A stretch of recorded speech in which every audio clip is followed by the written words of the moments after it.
ayyun nasi khair, siapakah manusia yang paling baik? Jawaban Nabi apa? Man qala umruhu wa hasuna amal. Orang muslim yang terbaik itu orang yang paling panjang umur dan panjang amal. Pertanyaan terakhir ini kaitannya tentang masalah Islam. Wa ayyul islami khair. Pertanyaannya, ya Rasul, Islam yang bagaimanakah yang paling baik? Ketika Nabi ditanya ayyul islami khair, Islam yang bagaimanakah yang paling baik? Kata Nabi apa jawabannya? Al-muslimu man salimal muslimuna min lisanihi wa yadihi. Orang muslim atau agama Islam yang terbaik itu adalah agama yang mampu menyelamatkan, memberikan ketenangan, memberikan kedamaian terhadap orang yang lainnya. Artinya orang muslim itu yang mampu menyelamatkan orang muslim dari apanya? Lisannya dan perbuatannya. Dan yang terakhir, siapa yang akan menjadi bahan dari api neraka? Wa rajulun wasa'allahu alaihi wa aqahu min asnafil mal. Yang ketiga yang akan menjadi bahan dari apinya neraka. Yang pertama tadi orang yang mati syahid tapi salah niat. Yang kedua orang belajar ilmu agama, orang baca Quran tapi juga salah dalam niat. Dan yang ketiga orang yang Allah luaskan rezeki, sugih, kemudian hartanya habis di jalan Allah. Setelah itu ditanya, "Fama amilta fi?" Apa yang kau lakukan dari semua nikmat yang Allah berikan kepadamu, dari hartamu ini? Maka dia mengatakan, "Ma taraktu min sabilin tuhibbu ayyam faqa fiya illa anfaqtu fiha lak." Saya tidak pernah meninggalkan ya Rabb jalan tuhibbu ayyam faqa, yang aku berikan nafkah, maka pasti aku akan berikan nafkah kepadanya. Artinya aku habiskan harta ini di jalanmu untuk berinfak. Allah mengatakan, kadzabta, engkau dusta. Walakinnaka fa'alta liqala huwa jawad. Tapi engkau melakukan semua itu agar disebut sebagai orang yang dermawan. Maka ini gambaran ada 3 orang yang akan masuk pertama kali nanti ke dalam neraka. Maka semuanya bukan orang yang kita soleh, semuanya soleh secara zahir manusia. Mati syahid, alim, allama, qari, qurra, kemudian orang yang dermawan. Tapi di hadapan Allah kalau salah niat, salah konsep, maka akan menghasilkan pahala yang berbeda. Makanya para jamaah rahmati Allah, kita sama-sama saling menjaga agar hidup kita menjadi ikhlas. Makanya Nabi mengatakan, innallaha yuhibbul 'abda at-taqiyya al-ghaniyya al-khafi. Allah itu senang, Allah itu cinta. Siapa yang dicintai oleh Allah? Yang pertama, orang yang bertakwa. Orang yang bertakwa. Yang kedua siapa? Al-ghani. Apa ghani? Kaya, merasa cukup. Artinya dia tidak pernah menggantungkan hidup kepada selain Allah, atau bahasa lainnya apa? Qanaah. Kemudian yang ketiga al-khafi, senang menyembunyikan amalnya. Makanya jangan biasakan setiap kita beramal baik, jangan ditulis sendiri. Biar yang menulis itu malaikat raqibun atid. Sudah diutus oleh Allah malaikat yang silih berganti untuk mencatat. Ada malaikat yang mencatat amal tertentu untuk bapak. Ada hadis berbunyi begini, ikhtiarkan. Apa kata Nabi? Idza kana yaumul jum'ah kalau datang hari Jumat. Hari Jumat ya untuk Bapak. Kana ala kulli babin min abwabil masjid malaika. Allah itu mengutus para malaikat khusus hanya hari Jumat saja. Berdiri di setiap pintu-pintu masjid yang di dalamnya dilaksanakan salat Jumat. Apa tugasnya malaikat? Yaktubunan awal fal awal. Malaikat mencatat orang-orang yang datang pertama dan orang-orang yang datang kemudian. Sampai kapan malaikat mencatat? Hatta idza jalasal imam, sampai ketika imam sudah duduk. Kapan imam itu duduk? Waktu apa? Azan. Ketika azan itu kan imam khatib duduk. Berarti kalau sudah azan, tawaf as-suhuf, lembaran catatan malaikat itu enggak dibuka, wis ditutup. Jadi kalau Bapak datang setelah azan, maka Bapak tidak mendapatkan catatan malaikat yang khusus hanya hari Jumat, tapi tetap mendapatkan pahala Jumat yang mencatat raqibun atid.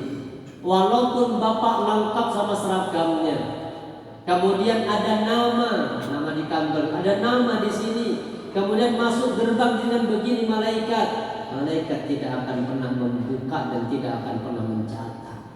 Maka apa?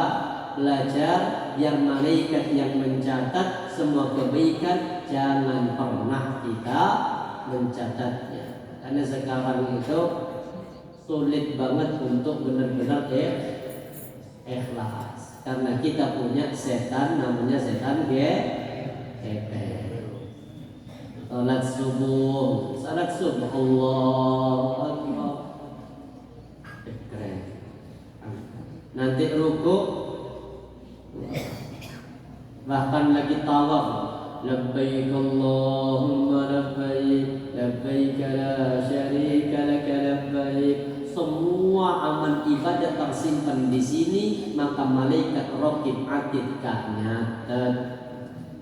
Makanya dijawab oleh Allah, wa qadimna ila ma 'amilu min 'amalin faj'alnahu haba'an mansura. Ada sekelompok orang nanti kata Allah sudah dipanggil oleh Allah untuk dihisab. Kemudian Allah kumpulkan hasil ibadah yang telah mereka lakukan, mulai dari hasil salat 5 waktunya, salat sunnahnya, puasa Ramadannya, puasa sunnahnya, kemudian zakatnya dengan sedekah-sedekahnya, haji dengan umrah-umrahnya, tilawatil Quran dengan ta'limnya dikumpulkan oleh Allah. Faj'alnu haba'an mansura, tapi ternyata amalan mereka itu bagaikan debu yang berterbangan. Kenapa? Karena tidak ikhlas. Terus bagaimana? Ini hakikat sebuah keikhlasan. Apa sih ikhlas itu? Kalau kita belajar di SD, ikhlas itu apa? Berbuat tanpa mengharap pamrih. Berarti kalau ada seorang kerja, bapak kerja, kemudian tanggal 1 nunggu, ikhlas atau tidak? Kalau definisi SD itu, ya enggak ikhlas bahwa bapak nunggu tanggal 1, bahkan nunggu gaji ke-13. Definisi ikhlas itu kalau hanya konsepnya itu, maka apa? Tidak ada orang yang bisa ikhlas di muka bumi ini. Makanya kalau kata Imam Abdullah bin Abdaifillah Ar-Rahili, wa haqiqatul ikhlasi, dia mengatakan hakikat ikhlas itu apa? Shadaqun fin niyah, jujur dalam niat, wal qaul, ucapan, wal amal, dan perbuatan. Artinya lurus. Kalau kata ada tokoh Muhammadiyah itu, terima dia sudah wafat, pengarang kitab Kuliah Akhlak, dia mengatakan ikhlas itu, kalau contoh bapak bekerja, ikhlas itu syaratnya ada 3 dalam pekerjaan kita. Yang pertama kata beliau, murni niat karena Allah bekerja. Yang kedua, pekerjaannya pekerjaan yang halal. Kemudian yang ketiga, hasil dari sebuah pekerjaan nanti dapat gaji, dapat untung, maka hasil itu juga diarahkan kepada perkara yang halal. Seperti bapak berangkat dari rumah mencari ma'isyah. Bismillah ya Allah, saya tugas sebagai seorang suami mencari ma'isyah, berangkat. Di karangannya Yunahan Ilyas. Sudah berangkat, niat murni tanggung jawab sebagai seorang suami memberikan nafkah kepada istri-istrinya dan anaknya, kepada istri dan anak-anaknya. Maaf terbalik. Kemudian apa? Dia berangkat mencari ma'isyah, berangkat dari rumah dicatat seperti orang yang sedang jihad. Makanya Nabi mengatakan innallaha yuhibbul 'abda al-mukhtarif. Allah senang pada laki-laki atau pada orang muslim yang apa? Kreatif. Dia tidak berpangku tangan, yang kreatif untuk menghasilkan uang. Kemudian apa? Yang kedua, pekerjaannya untuk mendapatkan rezeki itu benar halal, tidak bercampur dengan perkara yang haram. Setelah pulang dia dapat uang, dia serahkan kepada siapa? Diberikan kepada donatur, diberikan kepada bendahara yang akan mengolah.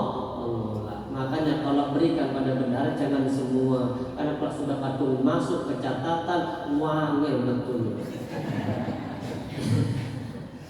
Baik, hakikatul ikhlas. Jadi tiga ini, ikhlas itu tiga gandeng apa? Lurus atau apa? Sejalan antara niat, ucapan dan perbuatan. Bima yata'allaqu bi huquqillahi ta'ala, baik amal yang berkaitan dengan hablum minallah wa fima yata'allaqu bi huquqil makhluqin, baik itu amalan yang hablum minallah ataupun amalan yang hablum minannas. Contoh amalan yang hablum minannas, orang sedekah, hablum minannas. Bismillah ya Allah, saya mengumpulkan dana ya Allah untuk sedekah kepada orang yang berhak. Dikumpulkan sudah. Kemudian apa? Dia menyampaikan, Bapak Ibu, kita punya program seperti ini, santunan yatim dan du'afa. Kemudian sudah diberikan, dapat. Habis itu benar-benar disampaikan kepada yang benar dan gak usah difoto. Luar Ustaz, kurang afdal. Nah, ini yang benar. Makanya Allah katakan, la tubtilu shadaqatikum bil manni wal adha. Jangan engkau batalkan nilai pahala sedekahmu dengan dua. Pertama bil man, dengan menyebut-nyebut, menampak-nampakkan atau membanggakan, memperlihatkan, wal adha, dan menyakiti hati si penerima. Coba bayangkan di foto, biasanya yang terlihat lebih keren yang mana? Yang ngasih. Sedangkan yang nerima wajah untuk belas tombak, cek kelihatan. Ini yang terjadi sudah, maka itu kemudian hilang ikhlasnya. Kalau kata Abu Ayyub As-Susi, al-khalisu lil a'mal ma lam ya'lam bihi malakun fayaktubuh. Amal yang itu adalah amalan dilakukan dengan benar tanpa pernah berpikir sedikit pun tentang catatan baiknya. Ya, orang yang beramal ikhlas itu sudah beramal, gak usah dihitung. Walaupun memang ada hadis yang mengatakan memuji pahalanya begini dan begini sampai 700 kali lipat, tapi gak usah dihitung. Contoh, salat subuh berjamaah, duduk, habis duduk apa? Berzikir, menunggu datangnya apa? Syuruk. Habis salat 2 rakaat, pahalanya setara dengan haji dan umrah secara sempurna. Lek dihitung, berarti bapak itu tiap hari sudah haji dan umrah. Ngapain harus nunggu 30 tahun? Tidak usah dihitung, kalkulasi, biar malaikat yang mengkalkulasi. Kenapa? Karena kalau kita yang menghitung, maka kemudian kita merasa sudah banyak amalnya, padahal kita belum ada jaminan diterima. tanda keikhlasan. Ini kalau dalam kitab Dhunnun menyebutkan satu, tetap merasa sama antara pujian dan celaan orang lain. Mau dicela mau dipuji gak akan mempengaruhi kualitas ibadahnya. Kenapa? Bahasanya Allah itu di dalam surah Al-Insan yang ke-8 sampai 9. Wa yut'imuna at-ta'ama 'ala hubbihi miskinan wa yatiman wa asira. Lihat yang ke-9 ini. Innama nut'imukum liwajhillah. Sesungguhnya kami, kata orang yang ngasih makan tadi, mengharap hanya ridha Allah. La nuridu minkum jaza. Kami enggak butuh balasan, wala syukura, dan juga kami enggak butuh ucapan makasih. Bakti para penyumbang